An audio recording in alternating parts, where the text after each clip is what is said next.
Hello दोस्तों, आपने कहीं ना कहीं यह ऐड ज़रूर देखा होगा जिसके अंदर यह बताया जाता है कि म्यूचुअल फंड सही है। तो आज की इस वीडियो में हम ये जानने वाले हैं कि म्यूचुअल फंड है क्या, और फिर हम ये भी जानेंगे कि यह सही क्यों है। ठीक है, तो सबसे पहले देखिए, आपको यहाँ लिखा हुआ मिल रहा है व्हाट इज़ म्यूचुअल फंड।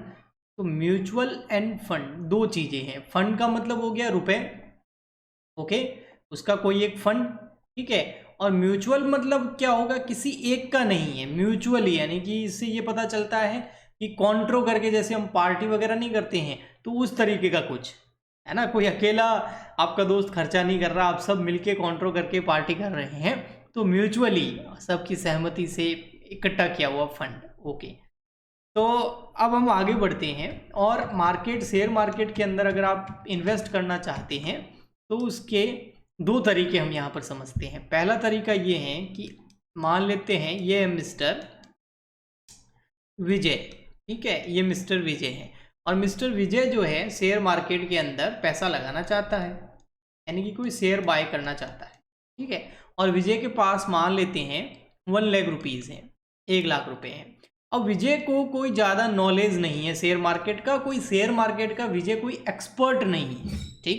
ठीक है, किसी के कहने से कोई शेयर खरीद भी सकता है, किसी के कहने से कोई शेयर जो है वो खरीद भी ले। उसको ये नहीं पता है कि कौन सी कंपनी में इन्वेस्ट करना चाहिए, कौन सी में नहीं करना चाहिए। कोई डेली विजय जो है शेयर मार्केट के सामने नहीं बैठता है, उससे रिलेटेड न्यूज़ वगैरह नहीं पढ़ता है। ठीक है, वो अपना काम करता है, बस उसके पास कुछ पैसा इकट्ठा हो गया है तो वो शेयर मार्केट के अंदर लगाना चाहता है। तो इसमें रिस्क थोड़ा ज़्यादा रहता है ना, क्योंकि विजय कोई एक्सपर्ट नहीं है, उसे कोई ज़्यादा उसका नॉलेज नहीं है। तो अगर हो सकता है उसने किसी ऐसे शेयर्स में पैसा लगा दिया तो वहाँ पर उसका पैसा डूबने के चांसेस बहुत ज़्यादा रहते हैं, और उसको कहीं ना कहीं थोड़ा सा भी पैसा नीचे आएगा तो उसको टेंशन करने लग जाएगा, है ना। और शेयर मार्केट तो एक फ्लक्चुएट मार्केट है, सेकेंडरी मार्केट है, डिमांड और सप्लाई के ऊपर काम चलता है वहाँ पर, तो वो डेली फ्लक्चुएट होता ही होता है, कभी बढ़ेगा कभी गिरेगा, है ना। बट अगर विजय गिरता हुआ देखेगा या बढ़ता हुआ देखेगा तो विजय उस कंडीशन को ज़्यादा समझ नहीं पाएगा। तो फिर एक दूसरा तरीका होता है, विजय इतनी हेडेक लेना ही नहीं चाहता, वो ये होता है कि विजय क्या करें, इस बार डायरेक्ट जो है शेयर मार्केट में पैसा नहीं लगाए। तो विजय क्या कर सकता है, विजय के पास जो 1,00,000 रुपए लेके पड़े हैं, वो एक कंपनी के पास जाएगा जिसको एसेट मैनेजमेंट कंपनी बोलते हैं। एसेट मैनेजमेंट कंपनी, एएमसी बोलते हैं जिसको, एसेट मैनेजमेंट कंपनी होती है, जिसको हम म्यूचुअल फंड कंपनी आप बोल सकते हो, है ना। बहुत सारी कंपनीज जो है एसेट मैनेजमेंट कंपनी होती है, वो म्यूचुअल फंड कंपनी होती है। ठीक है, तो विजय क्या करता है, वहां जाके अपने 1,00,000 रुपीज दे देता है। ठीक है, अब वहां पर बहुत सारे एक्सपर्ट बैठे होते हैं जो उस कंपनी में डेली शेयर मार्केट को रूटीन में चेक करते हैं, बहुत कंपनियों के ऊपर वो ध्यान करते हैं, उनको नॉलेज होता है फाइनेंस की फील्ड के, मैन्युफैक्चरिंग के फील्ड के, इकोनॉमी के बेसिस पे, हर तरह के वहाँ पर एक्सपर्ट बैठे होते हैं। और वो एक्सपर्ट क्या करते हैं, इस विजय के पैसे को कहाँ लगाते हैं, शेयर मार्केट में लगाते हैं, है ना। शेयर मार्केट के अंदर, या स्टॉक मार्केट आप बोल सकते हैं, शेयर मार्केट से अच्छा है स्टॉक मार्केट बोलिए। तो वहां पर विजय के पैसे को ये लोग लगाते हैं। विजय को नहीं पता होता है कि कौन सी कंपनी में पैसा वगैरह लगाया गया है, बस विजय इनको पैसा दे देता है। ये पैसा, इनके पास नॉलेज होता है, एक्सपर्टीज होती है, तो ये लोग जो है इनके पास जो भी एक्सपर्टीज, एक्सपीरियंस, नॉलेज के बेस पर ये पैसा शेयर मार्केट में लगा देते हैं। और यहाँ पर विजय को थोड़ा सा रिस्क कम होता है, क्योंकि आंखें बंद करके विजय पैसा नहीं लगा रहा है, वो ऐसे लोगों को दे रहा है जिनको बहुत अच्छा नॉलेज, वो एक्सपर्ट है शेयर मार्केट के। एक तो ये रीज़न है कि म्यूचुअल फंड में आप पैसा लगाओगे तो आपका पैसा कोई एक्सपर्ट जो है आगे शेयर मार्केट पे लगाएगा।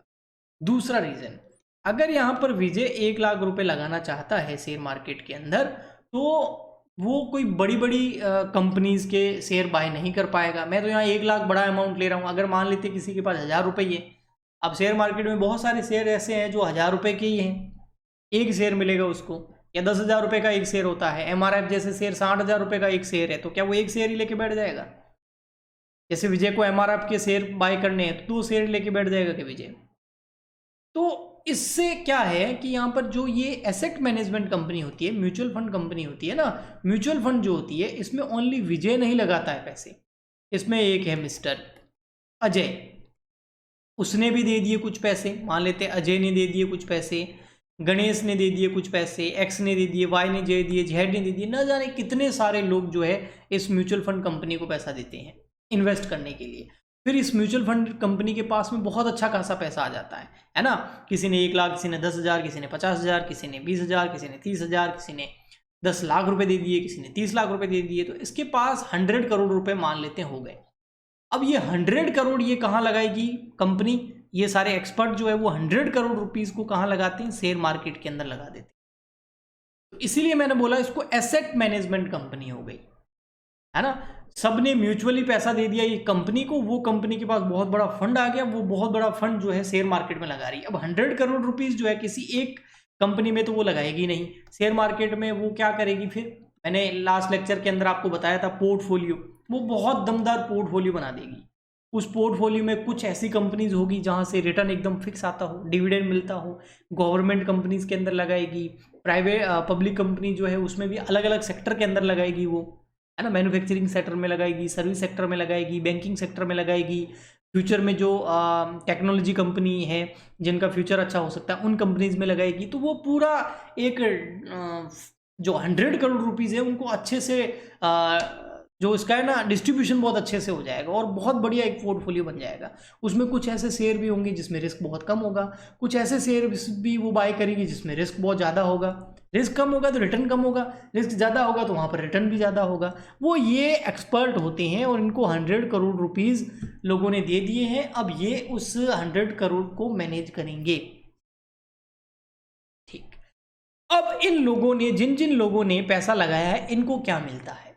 इनको शेयर कभी नहीं मिलता है। जैसे विजय, अजय, रमेश, सुरेश, मुकेश, XYZ जितने भी लोग हैं जिनके 100 करोड़ रुपीज़ इस कंपनी के पास है, इनमें से किसी भी व्यक्ति को कभी भी कोई भी शेयर नहीं मिलता है। इनको ये जो म्यूचुअल फंड कंपनी है ना, ये अपनी यूनिट्स देती है। ये अपनी क्या देती है? यूनिट्स देती है। जैसे मान लेते हैं ये 100 करोड़ रुपीज़ जो है ये लोगों से आए, ठीक है, और कंपनी ने जो है एक यूनिट की जो फेस वैल्यू है वो लग दी 10 रुपये। तो टोटल कंपनी कितने यूनिट इशू करेगी? टोटल कंपनी यूनिट इशू कर सकती है 100 करोड़ यूनिट। तो 10 करोड़ यूनिट्स कहाँ इशू हो जाएगी? पब्लिक में इशू हो जाएगी। अब मान लेते हैं अजय को कितनी यूनिट मिलेगी? अजय को कितनी यूनिट्स मिलेगी? म्यूचुअल फंड हमेशा यूनिट्स देती है और वो यूनिट्स जो देती है वो NAV के बेसिस पे देती है, नेट एसेट वैल्यू के बेसिस पे देती है। अजय ने कितना इन्वेस्ट किया? 1 लाख रुपीज़। और मान लेते जो भी म्यूचुअल फंड कंपनी होती है ना, हर कंपनी की एक NAV होती है और वो चेंज भी होती रहती है, वो मार्केट के ऊपर पूरी डिपेंड करती है। तो मान लेते हैं NAV है 10 रुपये, तो यहाँ पर 10 का डिवाइड कर दो, NAV का डिवाइड कर दो। इसका फॉर्मूला सिंपल है, इन्वेस्टेड अमाउंट जो आप इन्वेस्ट करना चाहते हो उसमें म्यूचुअल फंड कंपनी की जो NAV है वो आप पता कर लो और आप जितना इन्वेस्ट करना चाहते हैं उसमें NAV का डिवाइड कर दो। आपको पता चल जाएगा आपको कितनी यूनिट मिलेगी म्यूचुअल फंड की। तो यहाँ आप डिवाइड करोगे, देखो अजय को कितनी यूनिट्स मिलेगी? 10,000 यूनिट्स मिलेगी। इन यूनिट्स के बेस पे ही डिविडेंड मिलता है, इन यूनिट्स के बेस पे ही जो है आगे शेयर्स, मतलब ये यूनिट्स बेची जा सकती है और यूनिट्स खरीदी जा सकती है, ठीक है। तो ये यूनिट्स के बेस पे होता है। अजय को कभी पता नहीं चलेगा कि उसका पैसा कहाँ लगा हुआ है, वो तो 100 करोड़ का एक पोर्टफोलियो बन गया है पूरा। और वहाँ से जितना भी डिविडेंड आएगा ना, वो जिस पर्सन के पास में जितनी यूनिट है पर यूनिट वाइज वो डिवाइड हो जाएगा।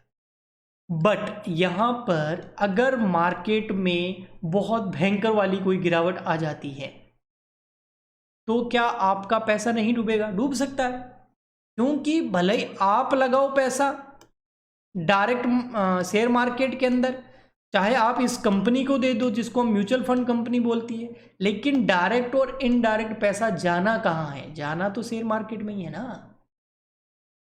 बट यहां पर आपके पास में कोई एक्सपर्टीज नहीं है, आपके पास फंड भी छोटा है, तो आप बड़ी बड़ी कंपनी के शेयर बाय नहीं कर पाएंगे, आप जो है किसी 1-2 कंपनी में ही लगा देंगे। लेकिन यहाँ पर जो है फंड बहुत बड़ा हो जाता है, तो आपका पैसा बहुत सारी कंपनीज में छोटा छोटा एक अमाउंट लग जाता है और आपको यूनिट्स मिल जाती हैं और उस यूनिट्स के बेसिस पे आपको डिविडेंड भी मिलता है और उन यूनिट्स को आप जब चाहे सेल भी करके अपना पैसा निकाल भी सकते हैं, है ना। और जो NAV है वो डेली चेंज होती रहती है, फ्लक्चुएट करती है मार्केट के बेसिस पे।